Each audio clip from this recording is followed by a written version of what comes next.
Vamos estudar a palavra do Senhor. Peço a você, com reverência, com respeito, a Bíblia assim o merece. Abra a tua Bíblia comigo no livro de Ruth, capítulo 2. O livro de Ruth fica antes de 1 Samuel e depois do livro de Juízes. É exatamente o texto da Bíblia que faz essa junção, essa ponte entre o tempo dos juízes e o tempo dos reis. Ruth, capítulo de número 2. Glória a Deus. Quem abriu, diga amém. Tem misericórdia, ok. Antigamente falava assim: quem abriu, diga amém, amém. Quem não abriu, diga misericórdia, misericórdia. Ruth capítulo 2, vem logo depois de Juízes e antes de 1 Samuel. A partir do verso 1, eu vou ler até o verso 19, até o verso 20, na verdade. Peço a atenção dos senhores e a paciência, mas coloque os seus olhos na história que nós vamos ler e o seu coração nas palavras que serão faladas, porque Deus tem uma mensagem para você nessa noite. Vou falar de novo porque você não entendeu, porque se tivesse entendido tinha dado glória a Deus bem alto. Coloque os seus olhos no texto e o seu ouvido e coração nas palavras que serão faladas, porque o seu Deus tem uma mensagem para você essa noite. Tinha Noemi, um parente do seu marido, senhor de muitos bens, da família de Elimeleque, a qual se chamava Boaz. Ruth, a moabita, disse a Noemi: deixe-me ir ao campo, apanharei espigas atrás daquele que me favorecer. Ela lhe disse: vai, minha filha. Ela se foi, chegou ao campo e apanhava após os segadores. Por casualidade entrou na parte que pertencia a Boaz, que era da família de Elimeleque. Eis que Boaz veio de Belém e disse aos seus segadores: o Senhor seja convosco. Responderam eles: o Senhor te abençoe. Depois perguntou a Boaz ao servo encarregado dos segadores: de quem é essa moça? Quem é essa moça? Respondeu-lhe o servo: esta é a moça moabita que veio com Noemi da terra de Moabe. Disse-me ela: deixe-me rebuscar espigas, ajuntá-las entre as gavelas, após os segadores. Assim ela foi desde pela manhã até agora está aqui, menos um pouco que esteve na choça. Então disse Boaz a Ruth: ouve, filha minha, não vá colher em outro campo, nem tampouco passe daqui para ali. Ficarás com as minhas servas, estarás atenta ao campo que cegar e irás por ela. Não dei ordem aos servos que não te toquem, que não te amoleçam. Quando tiveres sede, vai a vasilhas e bebe do que os servos tiraram. Então ela inclinou-se o rosto em terra e lhe disse: como é que me favoreces e fazes caso de mim, sendo eu estrangeira? Respondeu Boaz e lhe disse: bem me contaram tudo o que fizestes a tua sogra depois da morte de teu marido, e como deixastes o teu pai e tua mãe e a tua terra onde nascestes, vieste a um povo que dantes não conheciam. O Senhor retribua o teu feito e seja cumprida a tua recompensa do Senhor Deus de Israel, sob cujas asas viestes buscar refúgio. Disse ela: tu me favoreces muito, Senhor meu, pois me consolastes e falastes ao coração da tua serva, não sendo eu ainda nem como uma das tuas servas. Na hora de comer, Boaz lhe disse: achega-te para aqui, come do pão, molha no vinho o teu bocado. E ela se sentou ao lado dos segadores e lhe deu grão tostados de cereais, e ela comeu e se fartou, e ainda lhe sobrejou. Levantou-se ela para rebuscar. Boaz deu ordem aos seus servos, dizendo: até entre as gavelas deixai-a colher, não a censurai. Pula para o verso 18. Tomou-a e veio à cidade, e viu a sua sogra o que ela havia apanhado, também o que lhe sobrejara. Depois de fartar-se, tirou e deu à sua sogra. Então lhe disse a sogra: de onde colhestes hoje onde trabalhastes, bendito seja aquele que te acolheu favoravelmente. E Ruth contou a sua sogra onde havia trabalhado e disse: o nome do Senhor em cujo campo trabalhei é Boaz. Então Noemi disse à sua nora: bendito seja ele do Senhor, que ainda não tem deixado a sua benevolência, nem para com os vivos, nem para com os mortos. E disse-lhe mais Noemi: este homem é um nosso parente chegado e um dentre os nossos resgatadores. Diga com a força do seu coração comigo: glória a Deus, pela palavra de Deus. Eu comecei essa mensagem no capítulo 2 porque o que eu quero falar é sobre as iniciativas de Ruth, para que a gente possa aprender com essa mulher de Deus, histórica na história de Israel e profeticamente na história da Bíblia. Mas a gente não pode deixar de fazer uma pequena introdução dessa história. Ruth capítulo 1 conta a história de Elimeleque e sua esposa Noemi, que pega a sua família, porque houve um tempo de fome em Belém, houve um tempo de fome na terra de Israel, e eles descem a um país vizinho, Moabe, em busca de uma vida melhor, se tornam imigrantes nessa terra. Nessa terra Elimeleque morre. Noemi casa os seus 2 filhos com moabitas, com mulheres que viviam lá. Uma chamava Orfa e outra chamava Ruth. Mas os filhos, em 10 anos, isso tudo aconteceu em 10 anos. É mais emocionante que os doramas, irmãos. Em 10 anos, morreu, além de Elimeleque, que era o sogro, morreu também os 2 filhos de Noemi, ficando Ruth, Orfa, as 2 viúvas, vivendo na casa da sua sogra, também viúva. Ou seja, 3 mulheres viúvas naquela época, para você ter uma ideia. E aí Ruth, a Bíblia fala, Noemi recebe uma notícia de que em Belém havia pão, que voltou, que Deus visitou Belém, que Deus visitou a terra de Israel, ou seja, a economia melhorou, voltou-se a ter alimento, voltou-se a ter produtividade, etc. E ela fala: vou voltar para lá, não vou ficar aqui em Moabe, eu vou voltar para a terra de Belém, eu vou voltar porque quem sabe Deus tem misericórdia de mim. E aí ela despede, ela chama as 2 noras dela e fala: olha, eu já estou velha, vocês ainda são jovens, vocês não precisam ficar comigo. Por quê? Deixa eu explicar. A mulher, quando casava naquela época, ela literalmente deixava de fazer parte da família do pai dela, deixava de fazer parte da família da origem dela, inclusive com sobrenome, não só com sobrenome, mas com todos os direitos, e passava a fazer parte única e exclusivamente da família do marido. Vocês estão entendendo ou não? Era a regra que existia naquela época. Então ela vira para eles e fala: olha, vocês voltem para a casa do pai de vocês, começam uma vida nova, porque aqui não tem jeito mais.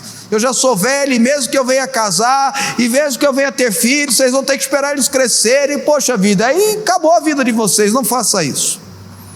E as 2 choram, porque as 2 amavam Noemi. Noemi era uma mulher de Deus, as 2 amavam Noemi. Mas Orfa topa a parada e resolve desistir, resolve voltar para a terra dos seus pais e começar de novo na terra de Moabe. Ruth insiste em continuar com Noemi. E Noemi diz a ela: não, minha filha, vai embora, vai construir sua vida. E aí tem aquela frase poderosa, extraordinária, aliás, aquela frase não, aquele texto extraordinário, que equivocadamente, vou repetir, equivocadamente se usa em convites de casamento. Não se deve usar em convites de casamento, com toda sinceridade, porque não tem nada a ver com casamento essa frase. Tem a ver com paternidade ou maternidade espiritual. Tem a ver com aliança espiritual entre um líder e uma pessoa que resolve seguir. Não tem nada a ver com casamento, mas o pessoal usa. porque Ruth olha para Noemi e fala: onde tu fores eu irei, onde tu repousares eu repousarei, o teu Deus será o meu Deus, teu caminho tão somente será o meu caminho, e faça Deus o que quiser comigo, se só a morte não me separar de você. E aí Noemi vê que Ruth estava decidida aí, e elas duas voltam para a terra de Moabe, a terra de Belém. E aí quando ela chega em Belém, o pessoal que conhecia Noemi, que conhecia Elimeleque, foi lá cumprimentar ela, e todo mundo com dó, porque ficou sabendo da notícia que tinha acontecido, da tragédia e tudo mais, os 3 morreram, meu Deus do céu. E ela falava assim: não me consolem, porque Deus fez isso comigo, Deus fez isso comigo, Deus me tornou uma pessoa amarga, Deus fez eu sofrer. E eu quero fazer uma observação aqui, porque eu acho que é importante. Noemi estava colocando a culpa em Deus de uma escolha que ela e o marido dela fizeram. Noemi estava colocando a culpa em Deus de uma escolha que ela e o marido dela fizeram, ou melhor dizendo, de uma consequência de uma escolha que ela e o marido dela fizeram. Em nenhum texto da Bíblia você vê Deus mandando o povo de Israel sair, a não ser no início, sair de Israel para ir uma terra do lado, uma terra vizinha, uma terra cananeia. Pelo contrário, ele manda não ter relacionamento. Elimeleque, juntamente com sua esposa Noemi, toma a decisão de ir para Moabe, e as coisas não deram certo. Houve uma consequência dessas escolhas na vida dele, e ele como todo, e ela como todo ser humano: se a culpa é minha, eu ponho em quem eu quiser. Por que você está falando isso aqui, Bispo Fábio? Olha, se tem uma frase que eu acho ignorante que a gente fala, é aquela assim: vou fazer isso seja o que Deus quiser. Você já ouviu e você já falou isso? Vou tomar essa ideia, eu vou lá, vou falar a verdade na cara daquela pessoa, seja o que Deus quiser. É ou não é? Eu vou pegar meu carro e vou, e seja o que Deus quiser. Mas seja o que Deus quiser. Às vezes eu fico imaginando Deus olhando para a pessoa, falando isso: eu não tenho nada a ver com isso, eu não tenho nada a ver com essa escolha, isso aí é você que está tomando essa decisão, você que está fazendo essa escolha. E a gente depois não dá certo, a gente coloca a culpa em quem?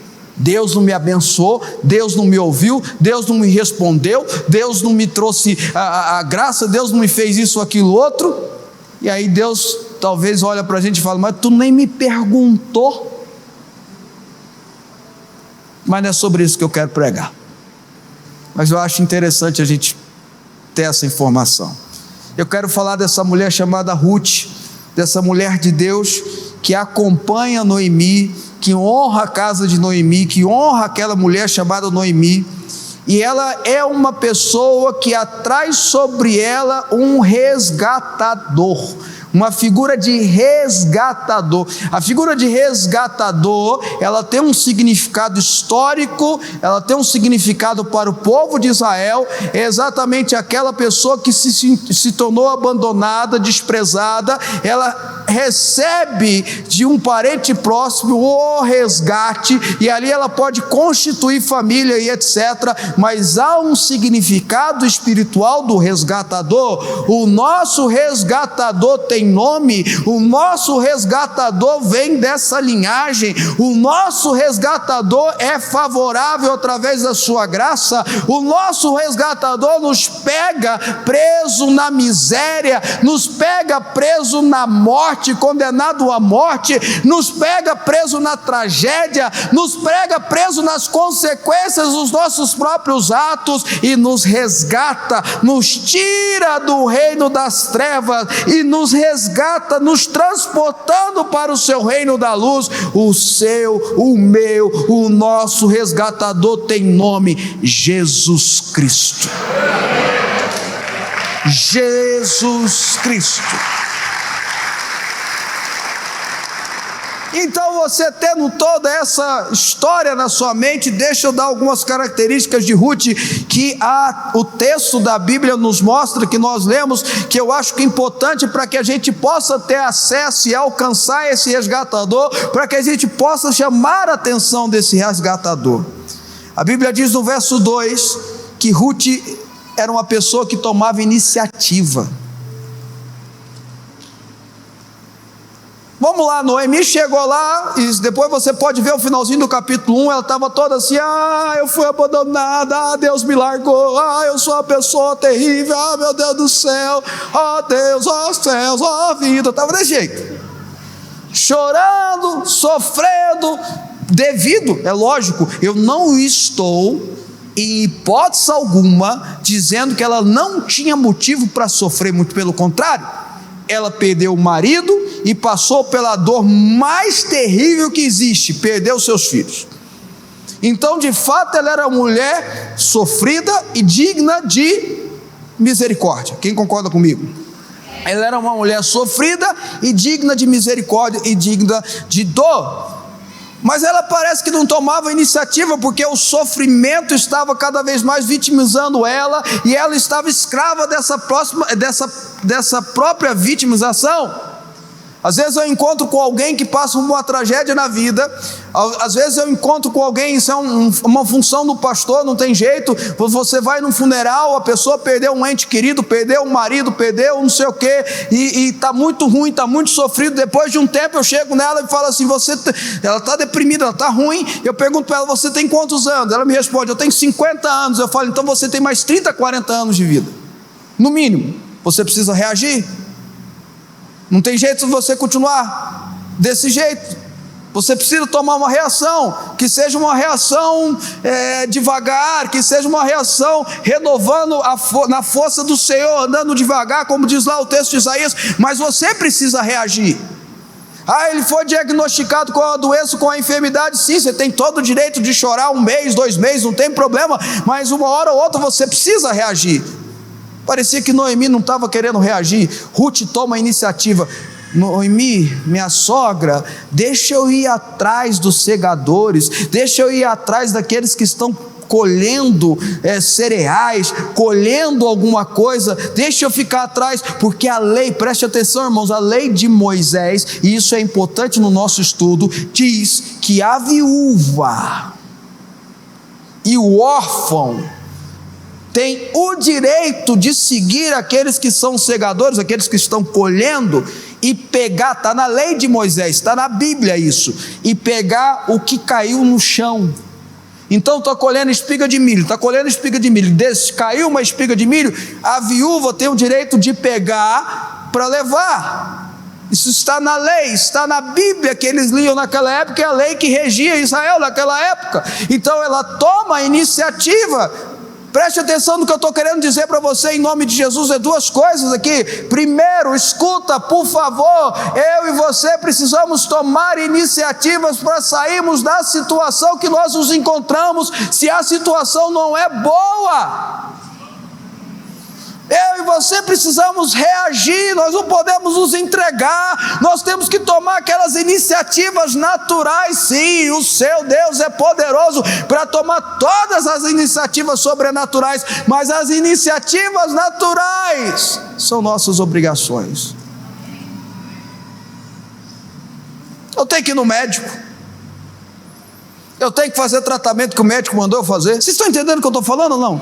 Eu tenho que tomar iniciativas. Ruth vai lá e toma a iniciativa. Ela fala: não, pode deixar que eu vou resolver. A senhora está aí, tudo bem, tá, vou lá. A gente não pode passar fome, a gente não pode morrer de fome, eu vou tomar a atitude e vou. E ela fez debaixo da lei de Moisés, ela fez debaixo da palavra de Deus as minhas iniciativas, as iniciativas que chamam o resgatador da minha vida, as iniciativas que move a mão de Deus dentro daquilo que tudo coopera para o bem daqueles que amam a Deus. São iniciativas baseadas na santa palavra de Deus. O resgatador só vem se a palavra de Deus for a base. O resgatador só vem se a palavra de Deus for a fonte. O resgatador só vem se a palavra de Deus for levada a séria. Ela não pode ser um livro decorativo de casa, onde você deixa lá o Salmos 91 aberto. Ela não pode ser um livro decorativo que você traz debaixo do braço no culto. Ela precisa ser a sua base, ela precisa ser o seu esteio, ela precisa ser a sua referência, ela precisa ser o seu norte, ela precisa ser o seu roteiro, ela precisa ser a sua única fonte de informações espirituais. Aí o resgatador veio. Quem está me entendendo, diga amém. Amém. E aí a Bíblia diz que por coincidência, tem uma versão que fala que por coincidência ela vai parar no campo de Boaz. Tem gente que acha que a coincidência dela foi a inteligência dela. Eu já ouvi um pregador dizer isso. Ruth sabia, de alguma forma ele sabia que ali era Boaz, sabia que ele era resgatador, tinha essa informação, ela deve ter pesquisado. Eu posso até não duvidar disso, mas são informações extra-bíblia.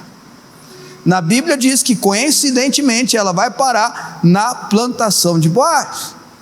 Sabe, irmãos, quando nós estamos dentro da vontade de Deus, do propósito de Deus, e o lugar mais seguro da face da terra está dentro do propósito de Deus, e o lugar mais protegido e poderoso que existe para que eu e você possamos viver é estar no propósito de Deus. Tudo coopera para o bem daqueles que amam a Deus e são chamados segundo o seu propósito. Só há uma conspiração cósmica se eu estiver dentro do propósito de Deus.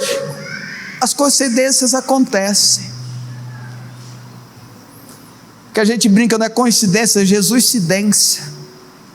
Elas acontecem, Deus vai encaixando as coisas, Deus vai colocando as peças, Deus vai formatando, vai dando a direção. De repente você está num lugar, Deus te apresenta uma pessoa, e essa pessoa é para ser bênção na tua vida, no negócio que você vai fechar. De repente você está aqui na própria igreja e você conhece alguém que pode trazer uma luz ou uma inspiração para você. De repente você está vendo até uma matéria no jornal ou lendo uma revista e fala: poxa, isso aqui é importante. Está fazendo uma pesquisa na internet. Deus está movendo para que o resgate aconteça na sua vida.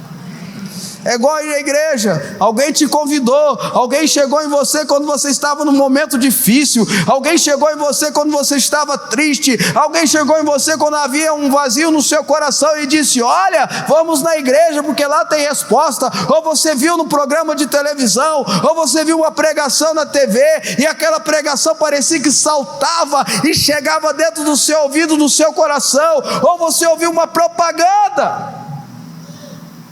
Ontem nós ouvimos um testemunho de um pastor, de um casal de pastores nosso, lá dos Estados Unidos, que estavam na conferência,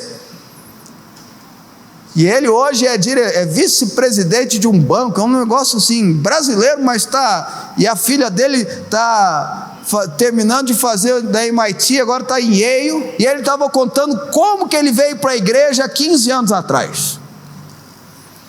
Estava decidido separar da esposa, já estava dormindo cada um num quarto, emburrado um com o outro, brigado. Sentaram no sofá para assistir novela. Ele contando, né? Ela contando, né? Um no canto e o outro no outro. É uma distância, assim, para não ter problema, né, pastor Micael? Sim, ela contando lá. Aí de repente, no intervalo da novela, veio o apóstolo: você que está com problema no seu casamento.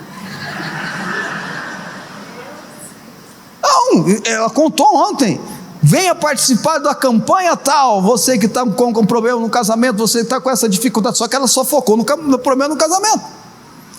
Participe conosco na frente do campo do Goiás, tal. E disse, segundo ela, um olhou para o outro, porque falou com os outros: vamos nesse negócio? Vamos.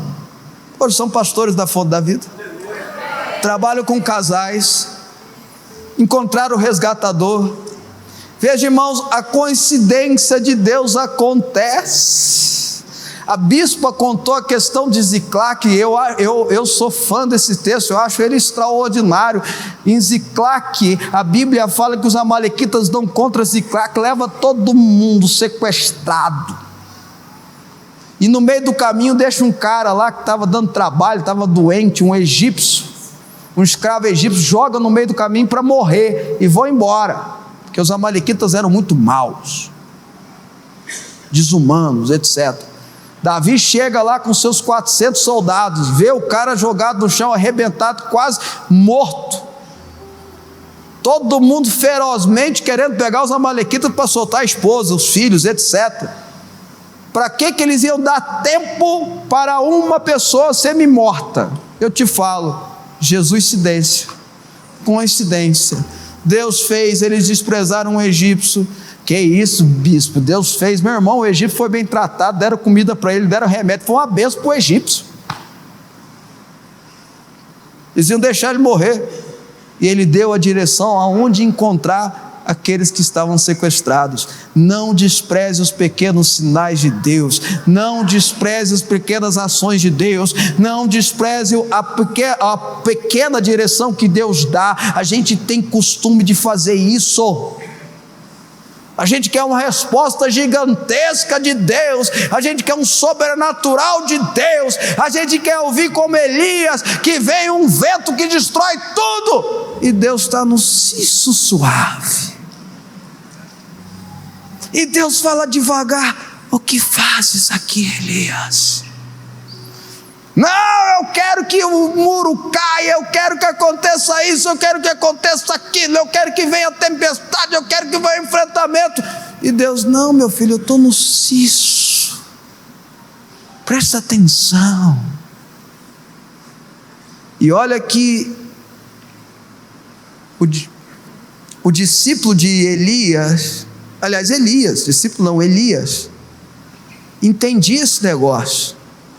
E quando ele fala que vai voltar a chover, o céu estava limpo, claro, parecendo o céu de Goiânia no mês de julho, seco, não tem água para nada. E ele falou: vai voltar a chover. É lógico que todo mundo zombou. Elias subiu para o monte e foi orar, irmãos, viu? Foi orar, foi declarar, foi profetizar, foi repreender, foi orar, foi chorar, foi declarar, profetizar, repreender, foi orar, foi chorar. Porque tudo que a gente declara em público, mais ainda no secreto devemos buscar e orar.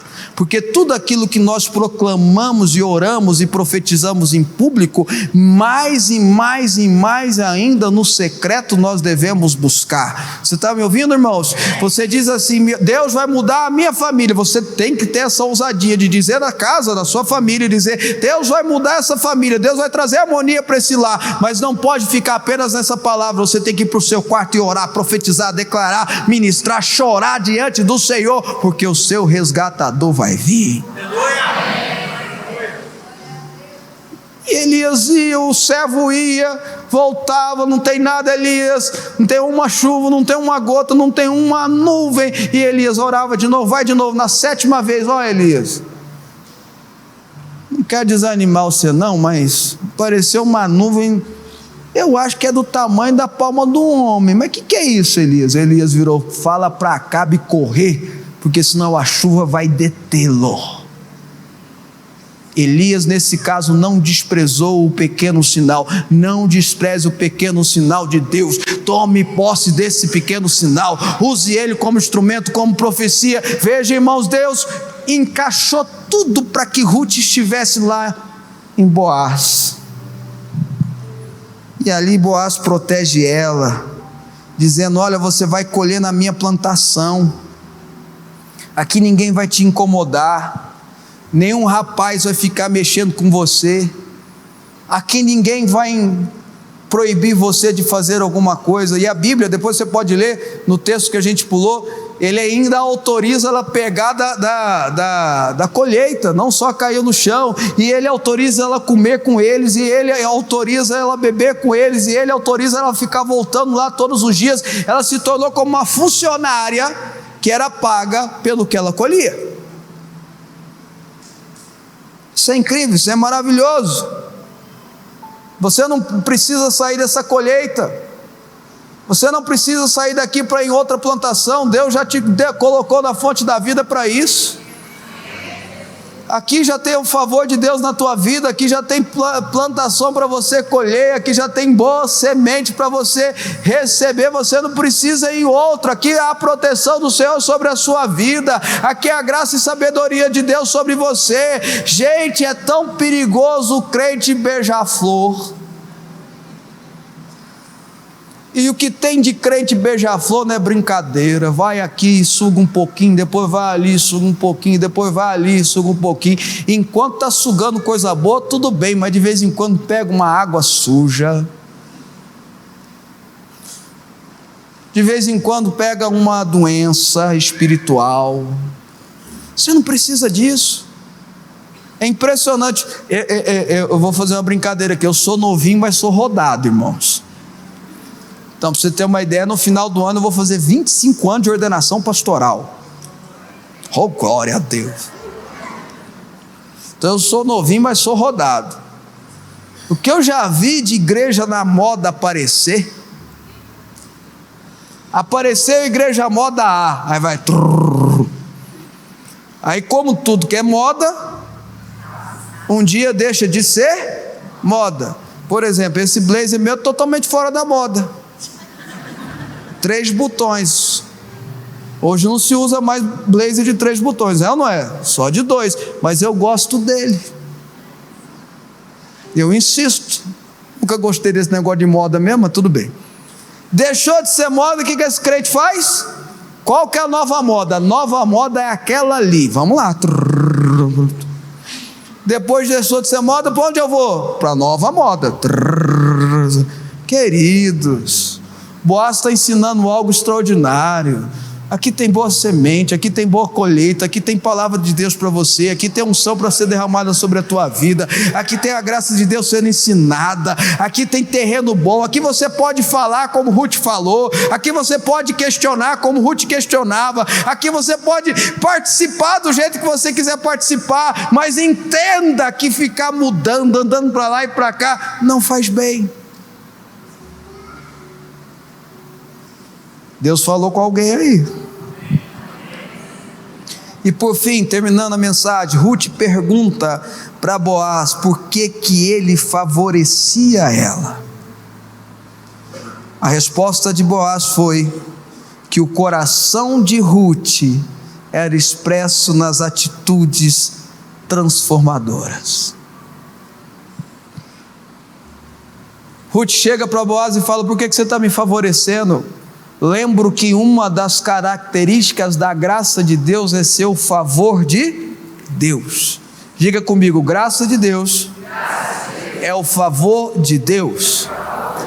Não, fala forte: graça de Deus é o favor de Deus.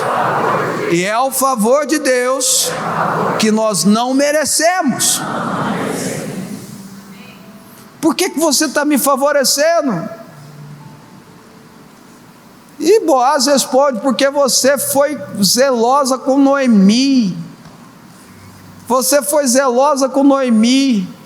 Olha que resposta maravilhosa. Olha que resposta extraordinária. Mas eu vou acrescentar algo aqui, posso? Toda vez que eu estudo a Bíblia e a palavra de Deus nesse texto, eu vejo que, leiam versículo por versículo do capítulo 2 e do capítulo 3 e do capítulo 4 de Ruth, você vai ver que eu estou falando a verdade. Boaz se apaixonou por Ruth. Leiam. Boaz se apaixonou por Ruth. Ué, quem que é essa moça? A gente acabou de ler isso. Quem que é essa moça que está ali, rei? É a Noemi. Senta aqui. Quase marcou um date. Senta aqui. Por que você está falando isso? Porque no final das contas o resgatador te ama. Final das contas o resgatador te escolhe. Final das contas o resgatador demonstra a paixão por você. Final das contas é porque Deus amou o mundo de tal maneira que deu o seu Filho unigênito para que todo aquele que crê e não pereça, mas tenha a vida eterna. No final das contas o Senhor é bom, o seu amor dura para sempre. No final das contas nada pode me separar do amor de Deus que está em Cristo Jesus, nosso Senhor. Nem altura, nem profundidade, nem coisa do presente ou do porvir, nem principado, anjo ou potestade, nada pode me separar do amor do meu resgatador, do amor daquele que me resgata, do amor daquele que me separa. Aleluia!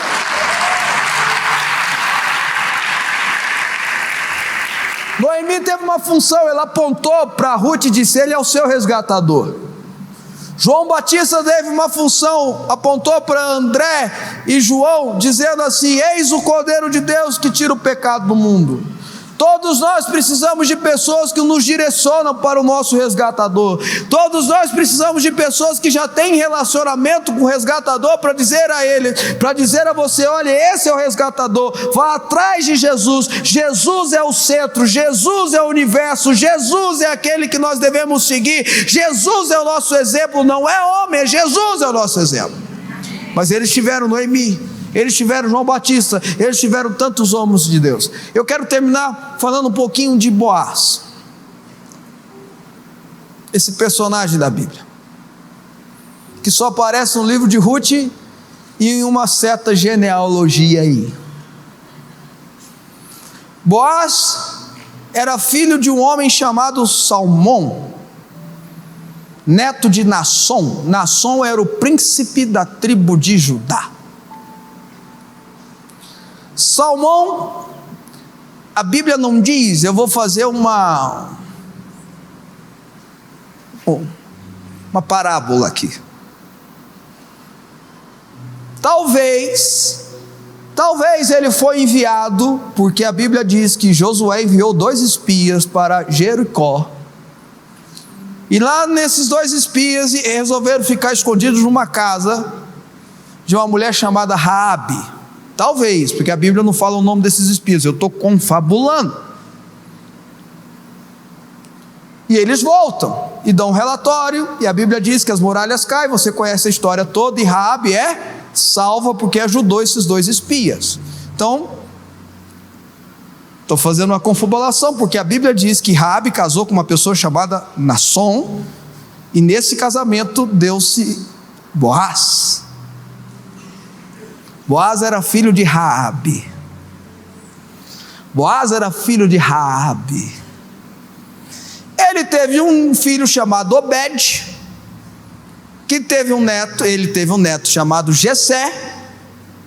E aí começou algo em Israel chamado a casa de Jessé.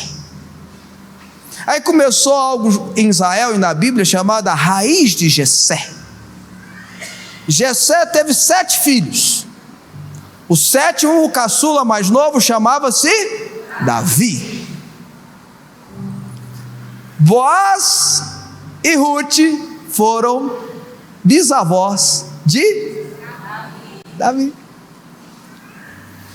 O rei, a linhagem real, até hoje em Israel é a casa real, a linhagem real, na qual deveria vir, profetizado por todos os profetas do Antigo Testamento, deveria vir o Messias. O Messias deveria ser da linhagem de Davi.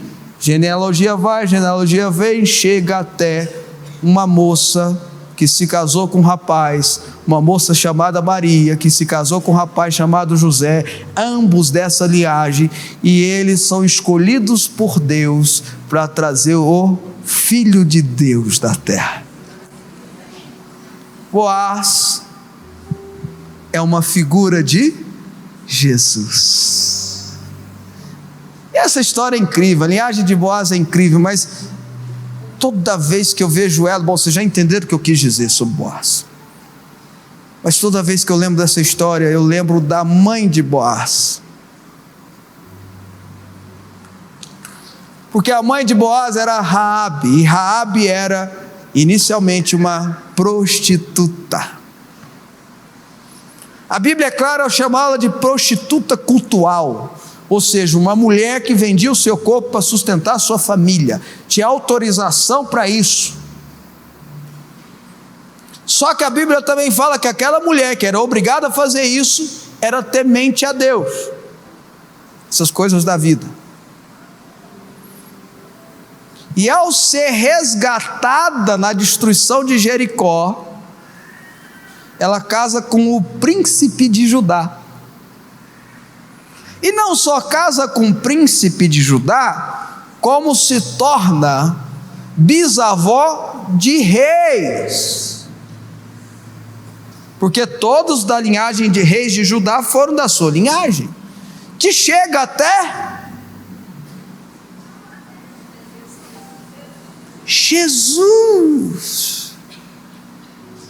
Só o nosso Deus para pregar uma prostituta e fazê-la mãe de reis. Só o nosso Deus para pregar uma prostituta e botá-la na genealogia de Jesus. Se o nosso Deus mudou a história de Raabe desse jeito, a sua história é fichinha. Deixa o seu Deus pegar você e transformar a sua história. Deixa esse Deus pegar você, pegar a sua família e fazer você de uma pessoa sem futuro, uma pessoa com o passado arrebentado, e te transformar numa mãe de reis. Reis e sacerdotes procederão de ti, porque é pela misericórdia e pela graça. Você crê nisso?